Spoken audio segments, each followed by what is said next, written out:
So why in the world does every builder build at a different price per square foot here in the greater Sarasota Northport area? We're going to be breaking that down in this video. I brought today my GC partner Josh Whitlow onto this video where he's going to be breaking down why different builders ultimately charge different prices per square foot besides, you know, the small marginal errors that occur when building a house versus some more of the greedy aspects of building here in Sarasota. So we're going to be breaking down the facts about living square footage versus total area square footage when it comes to building a house, because I know a lot of you go to different builders here in Northport, Sarasota, and some are 50, 60, 70, $100 off difference in square footage compared to other builders. And we're going to break down the reasoning why, because at the end of the day, a lot of builders just want to make their numbers look a lot smaller just to get you to sign that contract. So we will be breaking all that down. So I appreciate you hopping on this video with me today, Josh, and kind of breaking down the whole construction industry here in the greater Sarasota area. And some people, you know, some builders are pricing their homes, you know, living square footage versus total area square footage, because I know several production builders in Northport, they do total square footage, which includes the garage, the lanai, everything.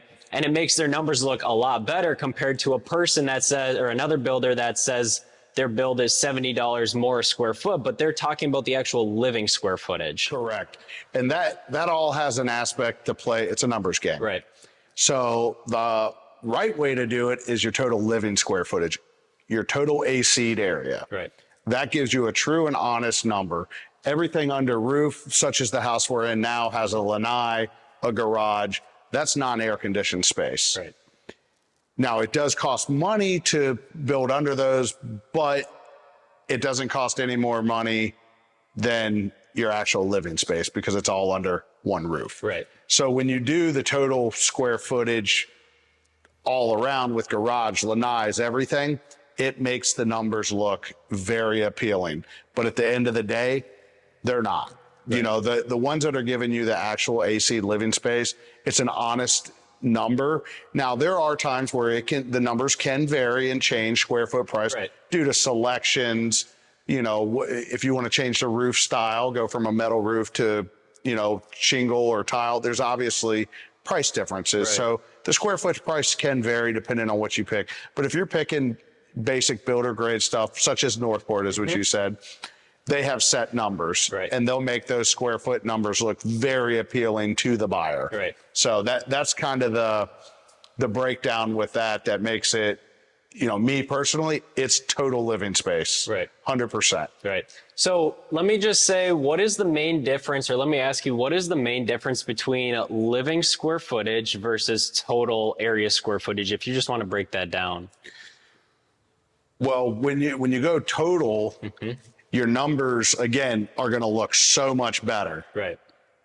Living, that's your actual number. This one right here is 1,975 square feet. That's the number we're going with. Total, you're adding 400 square feet for the garage, another 200 for the lanai. So if I were to sell it at that market right here, I'm going to make my square foot numbers look amazing. Right. That's our breakdown difference right there. Right. Opposed to, this is a 1,975 square foot house. That's what it's going to sell for. Right. You know, that's what's going to be on our tax record. Now, when you go the total, that's not what's going to be on your tax record. Right. You know, it's going to be your square foot living. Right. So you're saying basically total living is under roof, and then, or total area is under roof, and total living is everything under the AC. Correct. The total would be from your eaves in. Okay. So your roof line in, that's just going to take the whole roof dimension inside. Okay. That's your lanais, you know, all your soffitted area. Right. So let me ask you this, being a builder, you know a lot of other builders in the area, why do some builders, and I know we just touched on this, but why do some builders say they can build for X price per square foot, but they don't say it's the total area, or they don't say it's the living square footage? They just say we can build for this price per square foot. They will leave it at that, but when you go to get into the details, contractual, that price will never be there. Right. It's always going to be an upsell. Yep. You know, they have loopholes in their contract that get them through, well, you're going to do this and this, so it's going to cost you more. Right. And it's kind of a double-edged sword for them, because when you sign that contract, 9 times out of 10, it's a big contract. Nobody's going to read it all. Right. And then there's a couple, like you said, we won't mention names, but once we're locked in at this price, Right. but then you may start making changes. Those changes cost so much money. You know, and a lot of times I get calls from people who put in the bare bones into the houses. And then right when after their 1-year warranty's up, we go through and renovate it because the upcharges that they were going to charge them for certain aspects, cabinets, countertops, flooring, is cheaper for them to do it on a remodel aspect than, you know, from a new build. Right. Interesting. So you being a builder, what questions now, say you already know the building aspect. So now let's say you weren't a builder and you were just a customer looking, you know, looking around at different builders. What are 3 major questions that you would potentially ask a builder, you know? Number one, what's your base model? What are your base products that you're putting in it? I want to know, are you using wood products, MDF products? What type of flooring you're using? Are you using LVP? Are you using tile? Are the bedrooms carpeted?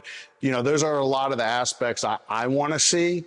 And me as a builder, I will tell the customer pros and cons of all those. Right. Me personally, I want tile or LVP throughout. I prefer those two. I don't want carpet in the bedroom because we live in Florida. Every time you go outside, you're bringing sand in. Right. It's hard to keep clean. Hardwood floors, I tend to stay away from because the UV rays tend to, you know, just chew them apart. Are our doors going to be solid core or hollow core? You know, I want to know those little details, you know, and go through the contract with whatever builder you're going to use. Right. To know exactly what you're getting. Am I getting impact windows or am I getting hurricane shutters? Right. You know, what type of shingle am I using? Am I getting IKO or am I getting, you know, a nicer brand, Timberland? You know, it's the little small things, the quality of the product that's going into the home as well. Right. Makes sense. So let me ask you this. So let's say I'm a future home buyer and like, hey, Josh, I want you to build a custom house. And then I come at you with, what is the price per square foot you can build at? Why don't you give me that? I don't give a price per square foot because I could throw a number out there, right. But I don't know, you know, what you want for material wise, you know, because if you give me a budget that we can work with. If you have, I need a 4-bedroom, 3-bath, I have a family. Those are the kind of questions I want to know is how many people are going to live here? What's your size? Kind of what's the budget you're looking to accommodate. And we can't help everybody, you know, because there's people moving here, you know, who want a $200,000 house. That's not attainable in Sarasota County. It's just, it's not. Right. But, you know, it's the small aspects. I want to get to know you. I want to get to know what you want. And then we can start to put something together to build a budget on. Okay.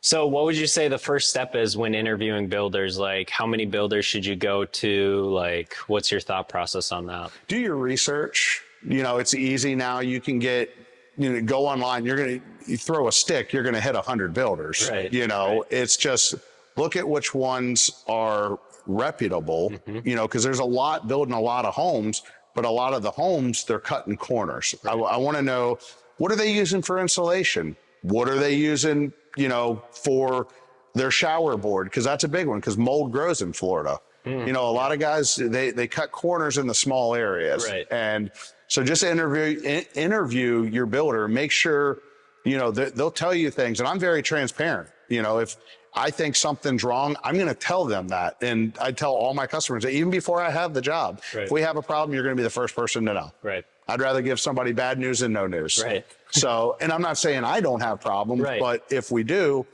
it's always going to be transparent to the client. Right. Makes sense. But make sure you feel comfortable with the builder and not that you're just meeting with a salesperson. Right. Well, I think the biggest thing is just don't always look at the price per square foot and base it off that, because if you try going for the quote unquote cheapest builder, you're going to expect the cheapest product. You're going to get the cheapest product. And it happens. I mean, I spoke with a guy the other day, and during our last hurricane just last week, his house had such a vacuum in it, and it's an outswing door. They had to tie the door shut because the wind was trying to blow it open in Northport.